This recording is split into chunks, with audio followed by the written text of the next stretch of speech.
All right, guys, so today we're going to cover the strict press or the shoulder press, which is a very common movement in CrossFit. We're big fans of overhead pressing strength. Okay, so Chris here is going to demonstrate the strict press. The first thing we want to do is get his grip proper. So we want to go about thumb distance off the hips. Okay, this is the same grip you're going to use for a clean, and it's probably the most leverage you're going to get on the bar. So now he's going to go ahead and rack the bar.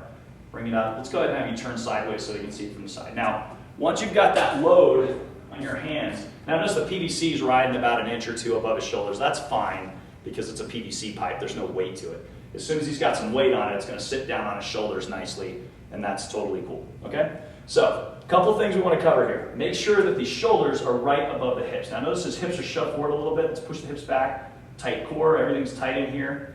A lot of times people don't have the mobility in their shoulder and they shove those hips forward to get the bar back on the shoulders. Want to make sure people aren't doing that, right? Because that puts a lot of pressure on the lower back. So we don't want to do that.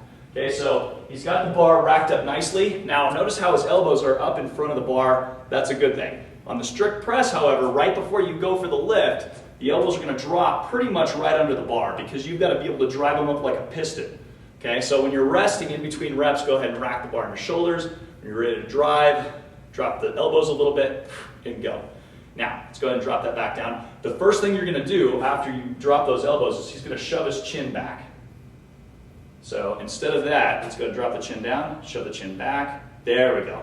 Just like that. Boom. Going to suck the chin back. Why do we do that? Because the bar's heavy. It's easy to move our head out of the way. It's hard to move the bar out and around your head because let's say you've got 150 pounds in your hand.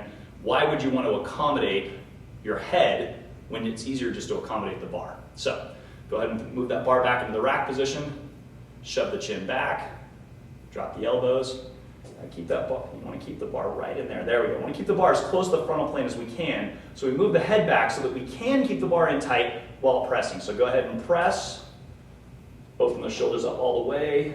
There we go. Right over the frontal plane, that's the top of the movement. That's the strict press. Go ahead and lower, pulling the chin back, re-racking. There we go. Looks pretty good. That's the strict press.